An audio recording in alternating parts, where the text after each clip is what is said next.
प्रभु जी राधे राधे। आप सबको राधे राधे। आप सभी अच्छे होंगे, स्वस्थ होंगे और प्रसन्न होंगे। आप सबको राधे राधे।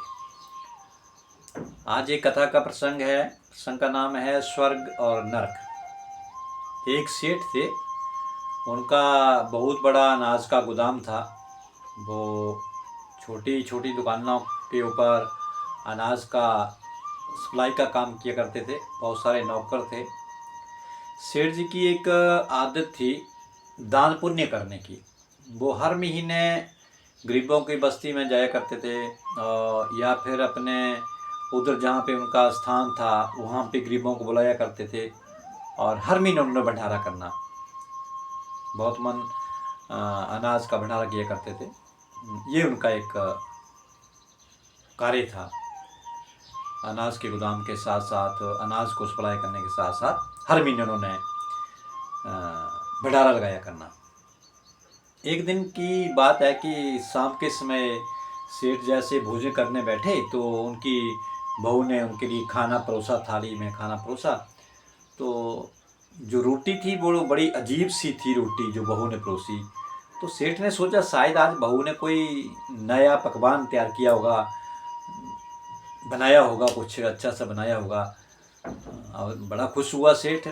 और जैसे ही सेठ ने उस रोटी में से एक कौर तोड़ा और उसको सब्जी लगा करके उसको मुख में डाला तो एकदम से उसने सेठ जी ने वो थूक दिया।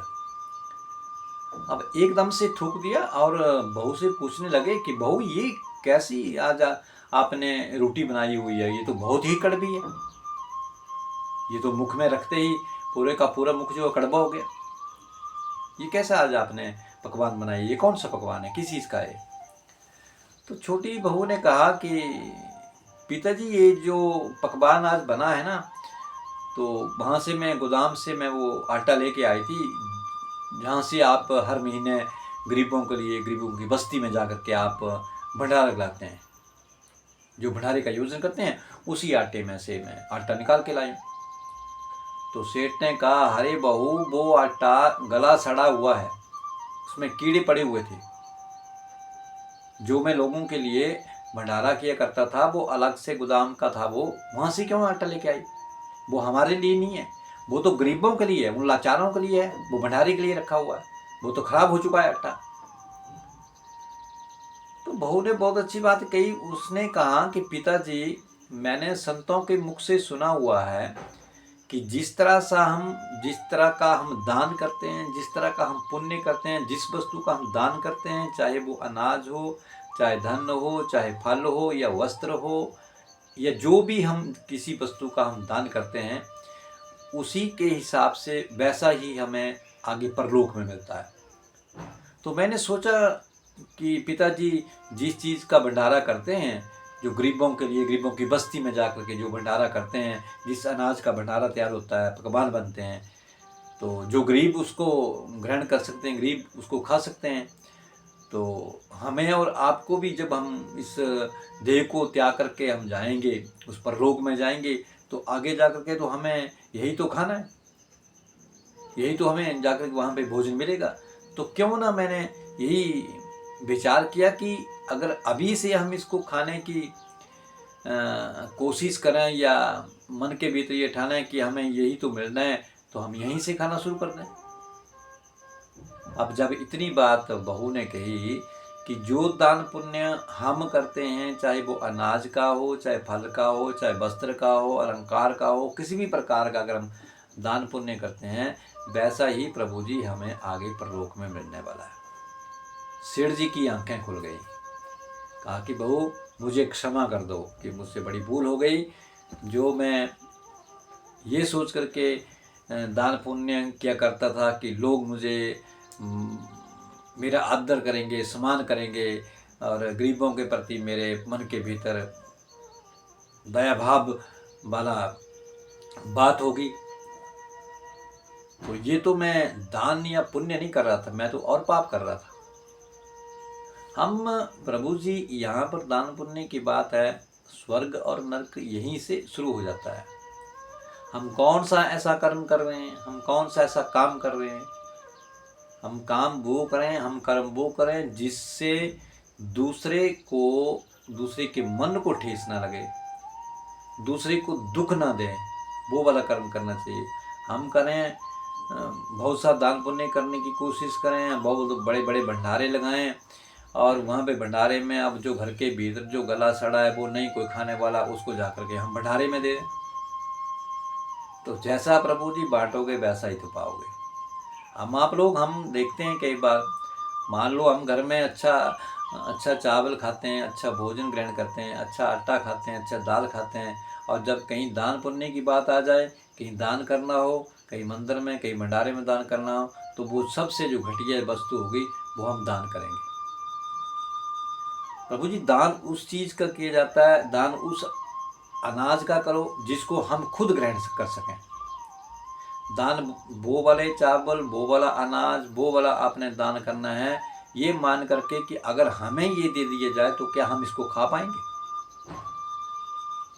वही वाला दान करना है। मैं ये नहीं कहता कि आप कहीं भी भंडारे में कहीं भी लंगर में बहुत सारा अनाज दान करें।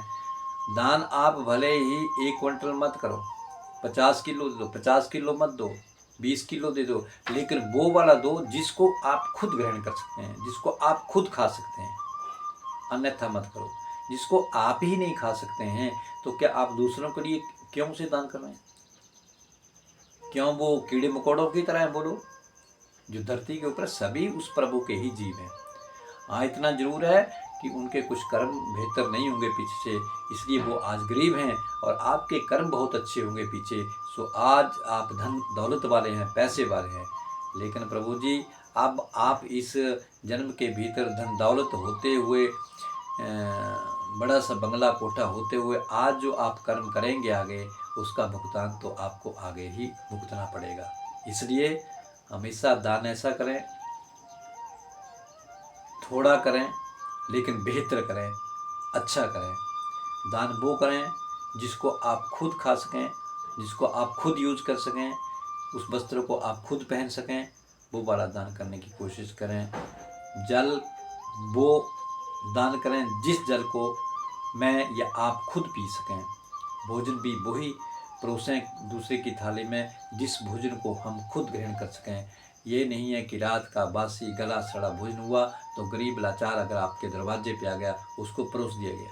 पहले ये सोचो, क्या मैं इस भोजन को ग्रहण कर पाऊँगा, क्या मैं इस भोजन को खा पाऊँगा। इसलिए दान वो जो बेहतर हो, अच्छा हो। ज़रूरी नहीं है 1 लाख रुपया का दान करना है, ज़रूरी नहीं है 50,000 का दान करना है, ज़रूरी नहीं है कि 20,000 30,000 का दान करना है। दान वो करना है जिससे हमारे दिल को सुकून मिले। ये नहीं है कि 1 लाख रुपया करके दान करके उसका फिर आप जा कर के विस्तार करें, उस बात को हर लोगों के साथ कहें कि मैंने 1 लाख रुपया दान कर दिया। नहीं प्रभु जी, गुप्त होकर के, किसी को ज्ञात ना हो, किसी को पता न चले मैंने 1 लाख किया है दान या 1 रुपये का दान किया है, किस चीज़ का दान किया है।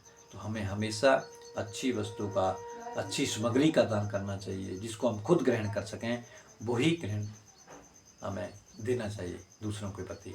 इसलिए उस बहू ने, छोटी सी बहू ने उस सेठ की आंखें खोल दी। सेठ बोला, बहू ये आटा खराब था, आज के बाद वो आटा जो है वो उस गोदाम से निकाल करके, हाँ इतना ज़रूरी है उन पंछी पंखिरुओं के लिए अगर उसको अनाज को डाल दिया जाए, कीड़ों मकोड़ों को उस अनाज को डाल दिया जाए, या कहीं उसको ज़मीन में दबा दिया जाए, तो भीतर जो छोटे छोटे जीव जंतु होंगे, कीड़े मकोड़े होंगे, उनके लिए वो भोजन बेहतर रहेगा।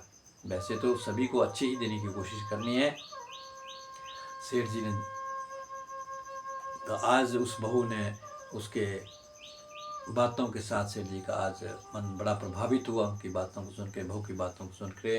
अब सेठ ने कहा कि महीने में भले ही मैं 1 बार भंडारा करता था, आप महीने में भले ही ना करूं, 2 महीने के बाद करूं, 6 महीने के बाद करूं, लेकिन बेहतर और बढ़िया अच्छा करने की कोशिश करें, अच्छा भंडारा ही करने की कोशिश करें। 1000 आदमी को भोजन ना करवा के आप 500 आदमी को भोजन करवा दो, 500 को नहीं, आप 100 आदमी का भोजन करवा दो। 100 का नहीं करवा सकते हो, दान तो एक ब्राह्मण को, एक गरीब को ही अगर आप भंडारा कर देते हैं, आप दान कर देते हैं, पुण्य कर देते हैं, तो प्रभु जी आपका भंडारा हो जाएगा। इसलिए स्वर्ग और नरक के रास्ते यहीं से तय होते हैं। कुछ तो हम यहीं पर पा जाते हैं और कुछ आगे जाके परलोक में हमें मिलता है। इसलिए प्रभु जी बेहतर करें, बेहतर दें, बेहतर दूसरे को कहें और बेहतर ही सुने।